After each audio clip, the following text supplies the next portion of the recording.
Hola queridos hermanos, amigos, hermanos de otras congregaciones que nos acompañan en este tiempo también de prédica, de meditar en la palabra del Señor y permitir que el Señor nos hable también de esta manera. Bienvenidos a la prédica número 11 en este tiempo de cuarentena. Y estamos analizando, meditando, escuchando la voz del Espíritu a través de las cartas del Apocalipsis. Esas 7 cartas enviadas a 7 iglesias del Asia Menor, allá cerca del año 100 después de Cristo. Y son cartas que su mensaje es muy pertinente para la iglesia de estos días, porque creo que son cartas que preparan a la iglesia para la manifestación gloriosa de nuestro Señor en su regreso. Por lo tanto, les invito a meditar en la carta del día de hoy, que es la carta de Tiatira. A modo de dato, es la carta más larga de todas las que vamos a estar tratando. Les invito a leer esta carta. Dice así: y escribe al ángel de la iglesia en Tiatira, el Hijo de Dios, el que tiene ojos como llama de fuego y pies semejantes al bronce bruñido, dice esto: yo conozco tus obras y amor y fe y servicio, y tu paciencia, y que tus obras postreras son más que las primeras. Pero tengo unas pocas cosas contra ti, que toleras que esa mujer Jezabel, que se dice profetiza, enseñe y seduzca a mis siervos a fornicar y a comer cosas sacrificadas a los ídolos. Y le he dado tiempo para que se arrepienta, pero no quiere arrepentirse de su fornicación. He aquí yo la arrojo en cama y en gran tribulación a los que con ella adulteran, si no se arrepienten de las obras de ella. Y a sus hijos heriré de muerte, y todas las iglesias sabrán que yo soy el que escudriña la mente y el corazón, y os daré a cada uno según vuestras obras. Pero a vosotros y a los demás que están en Tiatira, a cuantos no tienen esa doctrina y no han conocido lo que ellos llaman las profundidades de Satanás, yo os digo, no os impondré otra carga. Pero lo que tenéis, retenedlo hasta que yo venga. Al que venciere y guardare mis obras hasta el fin, yo le daré autoridad sobre las naciones, y las regirá con vara de hierro, y serán quebradas como vaso de alfarero, como yo también la he recibido de mi Padre. Y le daré la estrella de la mañana. El que tiene oído, oiga lo que el Espíritu dice a las iglesias. Bien, esta es una carta dura, pero bueno, la vamos a analizar parte por parte y permitamos que el Espíritu nos vaya hablando. Vamos a ir a la presentación que hace el Señor Jesucristo de sí mismo para esta iglesia. Leamos. Y escribe al ángel de la iglesia en Tiatira, el Hijo de Dios, el que tiene ojos como llama de fuego y pies semejantes al bronce bruñido, dice esto. Lo primero que el Señor dice aquí, que Él es el Hijo de Dios. Y esta es una presentación única en todas las cartas que vamos a estar estudiando, meditando. Cuando el Señor Jesús dice el Hijo de Dios, está hablando de sí mismo con aquel título que no es una figura, sino que habla de su esencia misma, el que Él es Dios, el Hijo de Dios. Este título era el que Juan utilizó muchísimo para hablar de Jesús en su Evangelio. Y Juan en su Evangelio tenía como fin demostrar la deidad de Jesús. Por lo tanto, era uno de los títulos que más se utiliza en el Evangelio de Juan, justamente el autor del Apocalipsis. Por lo tanto, el Señor aquí está hablando de su autoridad divina, que Él no es cualquiera, no es un ser creado, Él es el Hijo de Dios, la segunda persona de la Trinidad. También dice, el que tiene ojos como llama de fuego.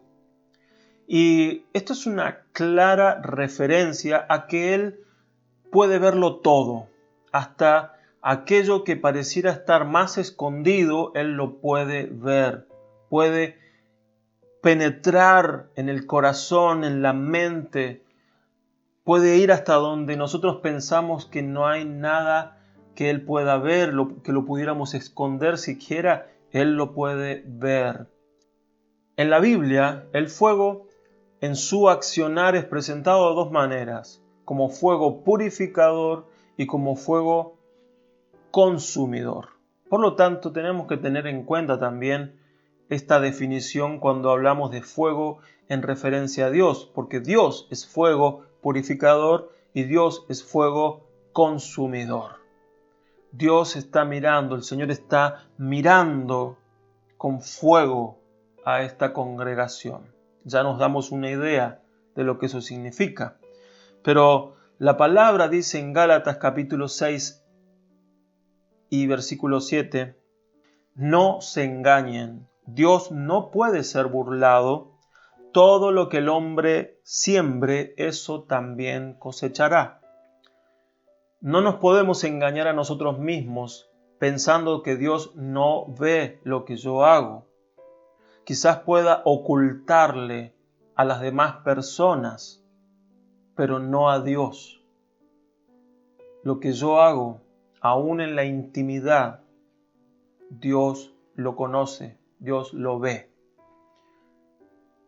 Jeremías capítulo 17, versículos 9 y 10 dicen lo siguiente: el corazón es engañoso y perverso más que todas las cosas. ¿Quién puede decir que lo conoce? Lo conozco yo, el Señor, que escudriño la mente y pongo a prueba el corazón, que pago a cada uno según su conducta y según el resultado de sus obras.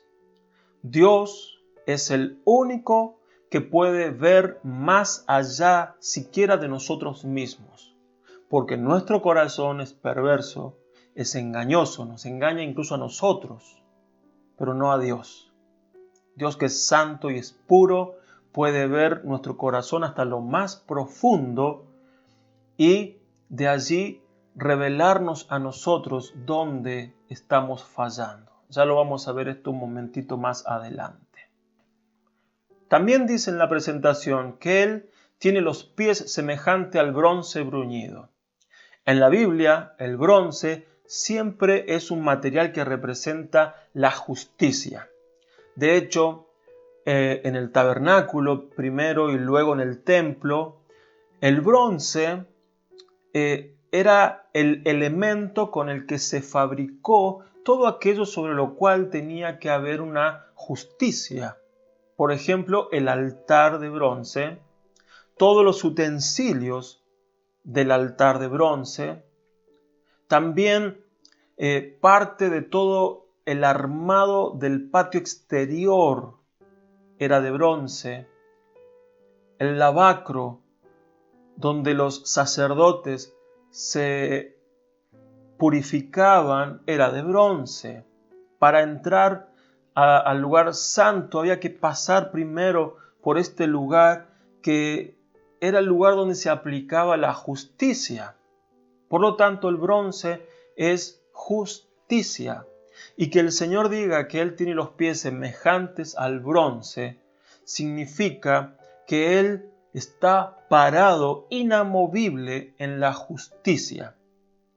Toda esta presentación nos dice que Él, que es el Hijo de Dios, tiene autoridad divina para juzgar lo que ve que está mal. Esa es la presentación del Señor. Vamos a seguir con los elogios, porque esta iglesia también tiene elogios. Y dice en el versículo 19, yo conozco tus obras y amor y fe y servicio y tu paciencia, y que tus obras postreras son más que las primeras. Todas estas obras, todas estas características que está dando el Señor de esta iglesia son muy necesarias, muy loables. Dice que tiene amor, fe, servicio y paciencia. Muy loables. Todas las iglesias debemos tener el amor, porque sin el amor perdemos esencia. Tenemos que tener fe, porque sin fe también perdemos esencia, identidad. tenemos que tener servicio hacia Dios y hacia el prójimo. Pero lo importante de esta iglesia es que dice que sus obras postreras son más que las primeras, es decir, que es una iglesia que había ido creciendo, es una iglesia que está yendo de menos a más. Sus obras, las últimas que el Señor veía, eran más que las primeras que el Señor vio de esta iglesia.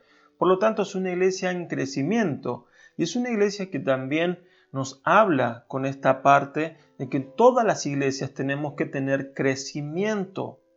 Las obras en el Señor no pueden ser en declive, sino siempre ascendiendo. Las últimas tienen que ser más que las primeras, no las primeras más que las últimas. Una iglesia siempre tiene que apuntar a seguir creciendo. Vamos a ir ahora al pero. Como lo hemos dicho en otras ocasiones, puede que tengamos muy buenas cosas, pero un pero siempre nos puede opacar todo lo bueno que tengamos. Y quiero que ahora veamos cuál es ese pero. Leamos. Versículo 20. Pero tengo unas pocas cosas contra ti, que toleras que esa mujer Jezabel, que se dice profetiza, enseñe y seduzca a mis siervos a fornicar y a comer cosas sacrificadas a los ídolos. Lamentablemente, entre todas las cosas buenas que se dicen de esta iglesia, aparecía algo que estaba siendo tolerado y que para el Señor era desagradable. Tolerar lo que Dios no tolera es una grave falta. Habíamos visto también en la carta anterior a Pérgamo que el Señor dice que toleraban también. Y no podemos caer en la tolerancia de aquellas cosas que delante del Señor son desagradables. ¿Y qué era lo que estaba tolerando esta iglesia? Bueno, estaba tolerando a una mujer llamada Jezabel. Así se describe en esta carta. Y inmediatamente nos remitimos a la Jezabel del Antiguo Testamento. Por lo tanto, puede haber varias explicaciones para que haya una mujer en Tiatira llamada Jezabel. Puede ser que evidentemente haya una mujer, no con el nombre Jezabel, pero sí con el espíritu de Jezabel. Y ahora vamos a ver quién era esa Jezabel también. Vamos a buscar esas características. Pero también puede ser que haya habido una doctrina que sea similar al espíritu con el que Jezabel se manejó en el Antiguo Testamento. Puede ser que sea cualquiera de estas dos cosas. Pero vamos a verla ahora a Jezabel. ¿Quién es esta mujer? En primer lugar, Jezabel era la esposa del rey Acaz. Un rey que hizo alianzas y como se practicaba en aquel entonces, las alianzas se hacían por medio de matrimonios. Y terminó siendo esta mujer, Jezabel, esposa del rey Acaz. Este matrimonio trajo a Israel un declive espiritual y trajo la miseria en todo sentido y por supuesto el enojo de Dios también. Y vamos a ver algunas cositas también. Dice la palabra que esta mujer, Jezabel, era manipuladora. Tenía un espíritu de seducción con el cual sedujo y manipuló a Acaz hasta reducirlo como rey, y ella era prácticamente la que tomaba las decisiones. Dice en Primera de Reyes 21:25 y Segunda de Reyes 9:22 que esta mujer era una hechicera, es decir, era una bruja. Utilizaba seguramente las artes ocultas para llevar adelante toda su manipulación y su accionar en Israel. También era idólatra y avalaba el culto a sus dioses sustentando sacerdotes a sus cultos, los cuales levantó en Israel, introdujo en Israel el culto a sus dioses y levantó aún sacerdotes para esos dioses, y ella manejaba todo ese culto y lo sostenía en todo sentido. Estos cultos obviamente tenían ofrendas, sacrificios animales, que era algo que se refleja después en la Jezabel de la iglesia de Tiatira. Y por último dice que mataba a los profetas, y mató a muchos profetas y estuvo a punto de matar también a Elías. Por eso Elías huye, porque tuvo realmente mucho miedo de esta mujer. A pesar de que había matado a los sacerdotes de esta mujer, del culto que esta mujer había levantado, pero tuvo temor de Jezabel y huyó. El espíritu de Jezabel es un espíritu que atenta contra lo profético de Dios. Por lo tanto, tenemos que saber discernirlo y también poder echarlo fuera. ¿Por qué? Porque cuando la palabra nos dice y Dios le recrimina a esta iglesia que tenían tolerancia sobre esto, es porque también les está diciendo que tienen autoridad para sacarla fuera de la iglesia. Pero para eso hay que tener un discernimiento de qué es lo que desagrada al Señor, discernimiento de qué espíritu se ha metido y está operando. Y si tenemos discernimiento, tenemos también la autoridad en el nombre de Jesús para sacarlo fuera y no tener que tolerarlo.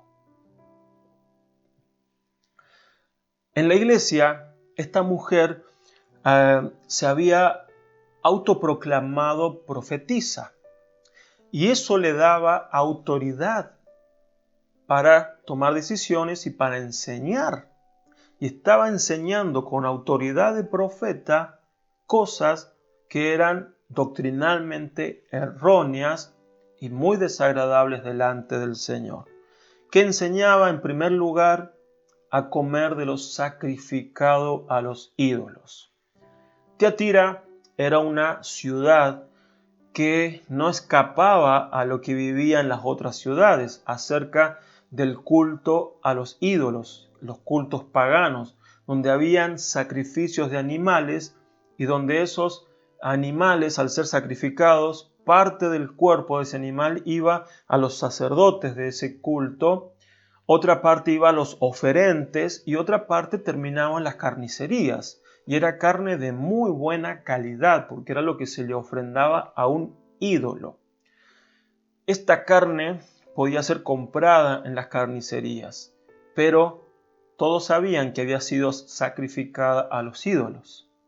Por lo tanto, como dice el apóstol Pablo en sus cartas a los Corintios, no debían participar ni comer de esta carne porque no podemos participar de la mesa de los demonios y de la mesa del Señor. Son dos cosas totalmente opuestas.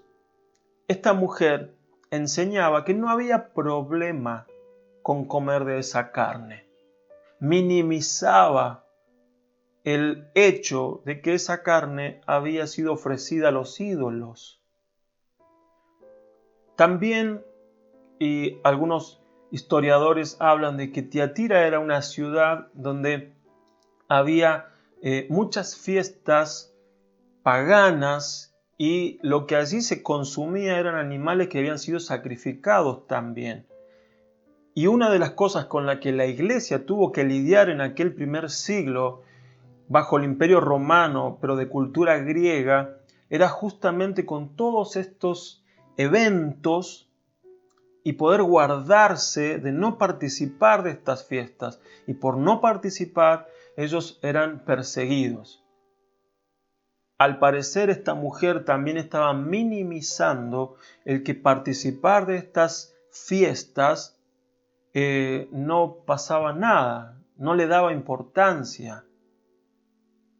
Dios habla y esta doctrina y esta enseñanza es sumamente condenable porque sí pasaba.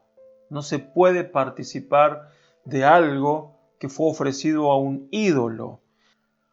Pero por otro lado también Jezabel, dice aquí, se la acusa de fornicar. Y la palabra fornicación o el concepto aquí puede ser tanto literal como una figura en lo espiritual. ¿Por qué? Porque uno puede también fornicar espiritualmente cuando somos infieles a Dios y participamos de aquello que Dios le desagrada. Una de las cosas por las cuales Dios acusa y condena también a Israel en el Antiguo Testamento era justamente por la fornicación espiritual.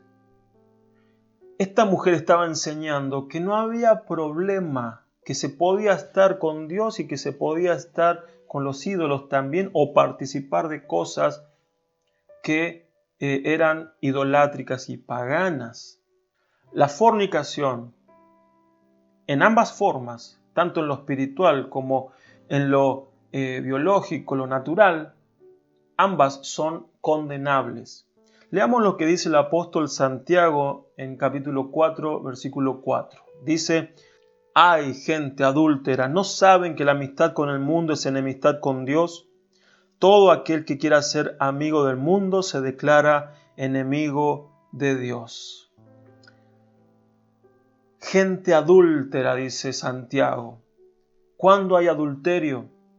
Cuando hay una relación de amor con alguien que no es aquella persona con la que legalmente me casé. Ahí hay un adulterio. Si yo soy un hijo de Dios, si yo amo a Dios, no puedo serle infiel y adulterar espiritualmente con el mundo u otros tipos de cultos. En definitiva, lo que esta mujer estaba enseñando es que no había problema con el hecho de querer o no guardarse de todas estas cosas. Minimizaba la gravedad de estas cosas. Y es más, quizás hasta al enseñarlas, las estaba fomentando.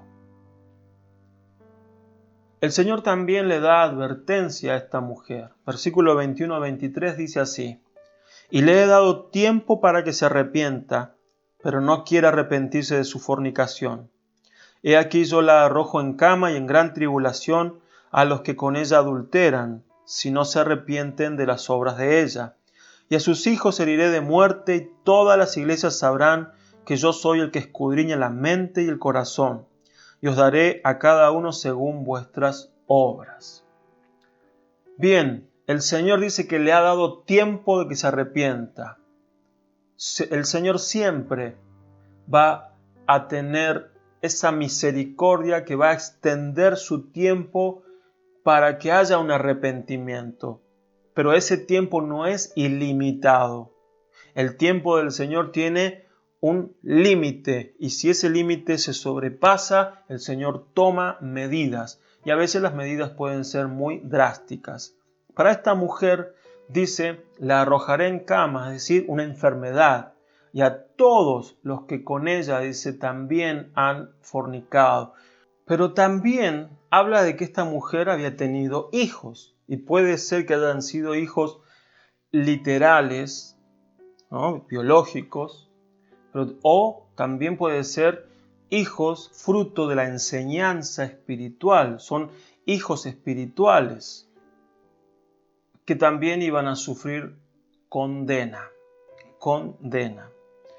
El Señor le había dado entonces tiempo de arrepentirse, pero el Señor no es como nosotros, no tiene un rango de tolerancia en el sentido de que lo dejamos y lo dejamos y lo dejamos, y pensando que en algún momento se va a solucionar. El Señor le da tiempo de arrepentimiento, pero cuando ese tiempo llega a su fin, toma medidas. Leamos lo que dice en Génesis 6:3 para darnos cuenta un poco de lo que el Señor habla en cuanto a esto. El Señor dijo: no va a estar mi espíritu peleando siempre con el hombre, pues él no es más que carne. El Señor con este versículo nos muestra un poco de su naturaleza y de cómo Él opera. Dice, no voy a pelear siempre con el hombre. No voy a estar contendiendo siempre con Él. Y Él sabe que somos débiles, somos carne. Por lo tanto, sería sabio que actuemos, como dice el salmista en el Salmo 139, 23 y 24. Y dice así, examíname, oh Dios, y conoce mi corazón. Pruébame y conoce los pensamientos que me inquietan. Señálame cualquier cosa en mí que te ofenda y guíame por el camino de la vida eterna. Qué precioso pasaje. Porque como lo habíamos dicho al principio, ¿quién conoce el corazón del hombre? Si dice la palabra que es engañoso y mentiroso y es perverso. Y Dios dice, yo lo conozco.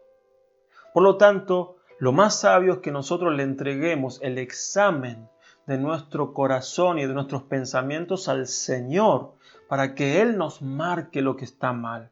El salmista dice, señálame cualquier cosa en mí que te ofenda. Qué frase hermosa. Señálame, Señor, lo que te ofende. Señálame esas cosas que yo no veo y que te pueden ofender. Vamos al consejo ahora. Versículo 24-25. Pero a vosotros y a los demás que están en Tiatira, a cuantos no tienen esa doctrina y no han conocido lo que ellos llaman las profundidades de Satanás, yo os digo, no os impondré otra carga, pero lo que tenéis, retenedlo hasta que yo venga.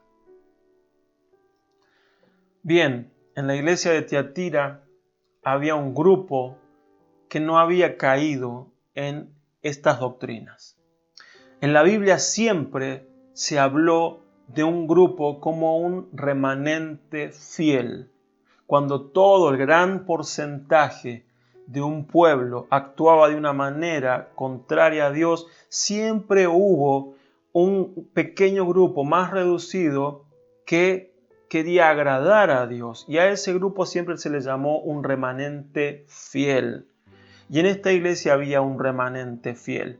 Un grupo de personas que habían decidido guardarse y no caer en la enseñanza de esta mujer, en la enseñanza, en la doctrina que esta mujer estaba teniendo en esta congregación.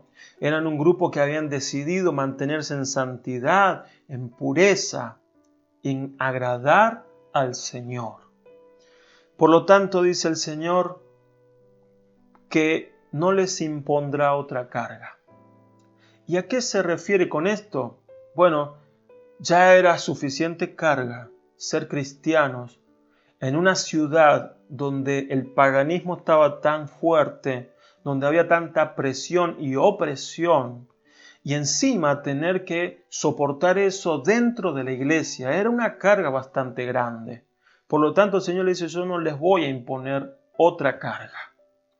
Pero lo que tienen, reténganlo hasta que yo vuelva. ¿Qué significa? Que lo que ellos habían conseguido en el Señor, sus avances espirituales, todo lo que habían logrado tomar en el Espíritu, el Señor dice, no lo pierdan, reténganlo. Porque es fácil perder los avances y lo que tomamos en el Espíritu por causa de desenfocarnos del Señor, por causa de no tomar en serio las cosas del Señor. Por lo tanto, el Señor les aconseja que estén alertas y no pierdan eso que ya habían conseguido, que lo retengan hasta su venida. Hermano, todo aquello que hemos logrado en el Señor, todo lo que hemos avanzado espiritualmente, lo que hemos logrado tomar en el Espíritu, no lo pierdas. Reténlo hasta que el Señor venga. No te dejes desenfocar, distraer. No permitas que Satanás lo robe, lo quite de tu vida. No permitas que te desenfoque. y que pierdas lo que has conseguido hasta ahora.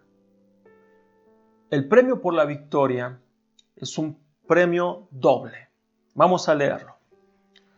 Al que venciere y guardare mis obras hasta el fin, yo le daré autoridad sobre las naciones, y las regirá con vara de hierro, y serán quebradas como vaso de alfarero, como yo también la he recibido de mi Padre, y le daré la estrella de la mañana. El que tiene oído, oiga lo que el Espíritu dice a las iglesias. Bien, 2 galardones para los vencedores. ¿Cuáles son los vencedores? Los que logran resistir y rechazar la doctrina que se estaba enseñando en esta congregación y también retenían lo que habían logrado. Ese premio, que es doble, el primero dice autoridad sobre las naciones y el segundo es le será dada la estrella de la mañana. Vamos a ver cada uno de estos brevemente. Autoridad sobre las naciones. Vamos a leer el Salmo 2, versículos 8 y 9. Y dice: Pídeme que te dé las naciones como herencia, y tuyos serán los confines de la tierra. Someterás a las naciones con cetro de hierro, y las destrozarás como a vasijas de barro. De aquí entendemos que la iglesia ya estaba profetizado, que la iglesia iba a gobernar. Somos llamados a gobernar. Pero no es un gobierno exclusivo de la iglesia, porque lo que la palabra nos enseña es que reinaremos con Cristo, gobernaremos con Cristo. En Apocalipsis capítulo 5, versículos 9 y 10, dice: Y entonaban un cántico nuevo que decía: Digno eres de tomar el libro y de abrir sus sellos, porque fuiste inmolado. Con tu sangre redimiste para Dios gente de toda raza, lengua, pueblo y nación. Y para nuestro Dios los hiciste reyes y sacerdotes y reinarán sobre la tierra. Esto corrobora lo que el Señor ha hecho con la iglesia. Gente de toda raza, lengua, pueblo y nación. Es decir, la iglesia es llamada a gobierno. Nos ha hecho, dice, para Dios reyes y sacerdotes, y reinaremos sobre la tierra. Hermanos, somos llamados a gobierno, así que prepárate para gobernar. El otro galardón dice: y le será dada la estrella de la mañana. ¿Qué es la estrella de la mañana? Cada vez que nosotros le preguntamos a la Escritura, a la palabra, acerca de algo, la palabra misma se responde. Y esta respuesta la vamos a encontrar en el versículo 16 del capítulo 22 de Apocalipsis. Leemos así: Yo, Jesús, he enviado a mi ángel para que les dé a ustedes testimonio acerca de estas cosas que tratan de las iglesias. Yo soy la raíz y el linaje de David, la estrella resplandeciente de la mañana. Él es la estrella resplandeciente de la mañana. El galardón tiene que ver con que podemos tomarlo a Él. Nos será dada la estrella, nos será dado el Señor mismo. Esto nos habla de intimidad, de comunión, de conocerlo más y de tener más de Él. Por eso los vencedores, aquellos que retienen lo que logran en el Señor, cada vez pueden ir más profundo en el Señor. Los que no se dejan contaminar con otras cosas, ni doctrinas, ni nada, son los que pueden ir más profundo en el Señor. La estrella de la mañana comienza a revelárseles más todavía.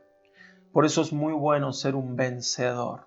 Y una vez más, como en las otras cartas hemos leído, los victoriosos terminan yendo o se les termina dando más del Señor.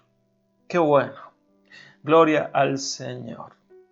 Hermanos queridos, vamos a tener ahora un tiempo para orar y vamos a pedirle al Señor acerca de la enseñanza de esta carta que nos ayude para hacerle de su agrado. Oramos. Gracias te doy, Padre. Gracias por esta carta que nos enseñas en el día de hoy, que nos hablas, con la cual tu Espíritu ha hablado a nuestro corazón. Y yo te pido, Señor, que acomodes todo lo espiritual a lo espiritual y que podamos saber, Señor, que vos estás mirando nuestras vidas y que nosotros no queremos caer en la justicia dura que tú puedes hacer con aquellos que no son del agrado, a pesar de que les das tiempo de arrepentimiento.